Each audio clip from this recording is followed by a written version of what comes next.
Bismillahirrahmanirrahim. Assalamualaikum warahmatullahi wabarakatuh. Exhaust fan nempel dinding, ventilating fan. Kata yang punya mati total. Untuk memastikan kita cek menggunakan listrik. Nah, kita tarik saklar, speednya tidak berdengung, tidak berputar, alias mati total. Kondisi mati total ini masih mulus ya, sebenarnya sangat mudah sekali, tanpa harus diganti. Kita akan langsung praktekkan saja tanpa menggunakan multi tester. Ini sengaja saya tidak menggunakan tester, tapi jadi kerusakan udah kebaca. Kita membaca kerusakan, terutama kita akan membuka penjepitnya dulu, lalu kita akan membuka dinamo. Harus hati-hati, masih mulus, mungkin dari debunya juga belum ada. Perlu diketahui, exhaust fan ini menggunakan bearing ya, asli bawaan dari pabrik. Memang kalau bearing bawaan pabrik itu sangat luar biasa ya bagusnya, beda bearing yang kita ganti sendiri atau kita pasang sendiri. Ada yang 6 bulan, ada yang 3 bulan, ada yang gagal. Banyak sekali yang gagal kita pasang bearing. Itu akan menjadi suatu PR buat kita, bagaimana supaya penggantian bearing itu sangat bagus. Kembali ke tema video ini, kondisi mati total. Ini tidak menggunakan baut, menggunakan klem, kita akan gunakan pahat untuk membukanya. Kita gedor-gedor di sini nih. Kita buka-buka di sela-selanya ini. Nah, kita masukkan di sela-sela. Lalu kita gunakan palu untuk menggedornya. Kita siapkan palunya, kita tempatkan posisinya daripada paha, kita gedor-gedor. Nah, seperti ini. Nah, ini kebuka ya. Lalu satunya lagi. Nah, kita lebih dekat supaya jelas cara membukanya tanpa harus dibor. Cuma gunakan pahat atau gunakan uping min juga bisa. Ini udah kebuka, alhamdulillah. Nah, ini perlu diketahui di sini, fuse-nya mati. Saya cuma memberikan satu saran, kalau fuse-nya mati jangan menggunakan fuse lagi, kita cukup menggunakan kabel. Nah, kita akan menggunakan kabel, lalu kita akan paralel. Nah, jadi seperti ini ya. Ini hanya saran saya, kalau fuse-nya mati, kipas baru terutama ya, bukan kipas yang lama. Udah lama emang ganti fuse boleh, nggak juga nggak apa-apa. Tapi untuk kipas baru yang belum lama dipakai atau dihidupkan, tiba-tiba mati, fuse-nya mati. Jadi mati karena fuse tidak berputar, hidupnya cuma sebentar. Itu saya menganjurkan jangan mengganti fuse. Jadi lakukan cara seperti ini. Ini khusus kipas baru, jadi jangan salah paham.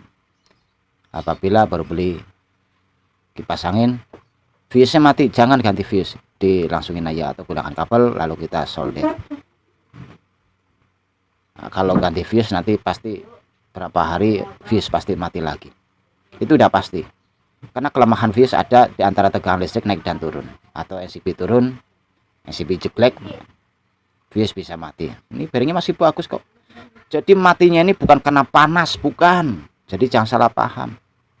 Nah, sisi lain kelemahan daripada fuse. Ini nggak usah dibuka nih, ripetnya, klemnya ini nggak usah dibuang.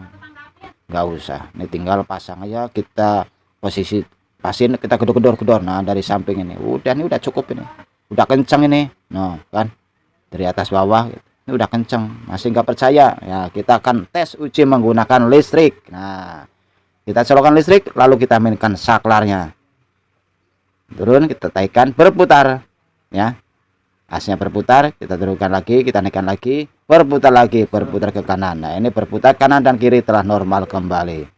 Lalu kita akan masang baling-baling supaya kelihatan anginnya kencang. Kita rapikan dulu di sini, kita akan pasang kembali semula seperti aslinya. Nah, ini kata yang punya informasi ini belum ada 1 bulan ini. Kata yang punya belum ada 1 bulan. Jadi bukan karena masalah dinamonya jelek, bukan. Jadi jangan salah paham persepsinya, penilainya jangan apa namanya, wah ini baru kok rusak. Jadi bukan seperti itu. Tanggapan saya membaca ini bukan karena dari barunya bukan karena dari mereknya, bukan karena dari pemakaiannya, tapi yang jelas efeknya tegangan listrik naik turun menjadikan fuse mati. Kebanyakan di antara posisi waktu sore, ya kan, sore mau maghrib, itu tegangan listrik itu sangat ngedrop sekali. Dan di waktu malam jam 12 ke atas itu tegangan listrik sangat naik sekali, bukan ngedrop tapi naik. Nah, disitulah menjadikan suatu elektronik apabila tidak menggunakan stabilizer, efeknya elektronik menjadi suatu korban. Itu yang saya baca.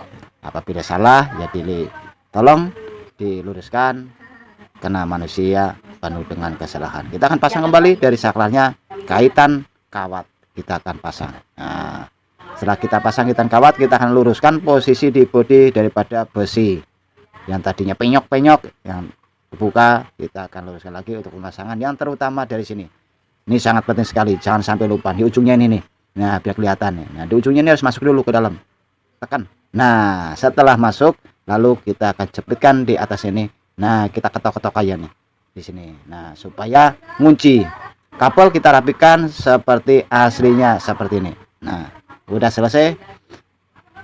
Baling-baling kita siapkan untuk pemasangan. Nah, kita akan menguncinya. Setelah kita kunci, lalu kita akan ngetes kembali menggunakan listrik. Posisi ngetesnya juga harus berdiri, jangan tidur, supaya jendelanya aktif dan dari saklar juga bekerja maksimal. Pemutar ke kiri, anginnya keluar betul, sangat kencang sekali, sangat deras sekali anginnya, kencang, bagus. Mesin kecil tapi anginnya besar. Kita tarik kembali, anginnya jari ke depan, putarannya ke kanan. Kita tarik kembali, posisinya mati, off. Nah, kita akan tes kembali supaya menjadikan suatu keyakinan bagi yang servis. Kita tes bolak-balik berulang-ulang supaya yakin. Cukup dengan menggunakan kabel, kipas angin mati total menjadi hidup lagi. Silahkan dipraktikkan bagi yang di rumah, khususnya kipas angin. Nah, ini ada mereknya nih, ada tulisannya,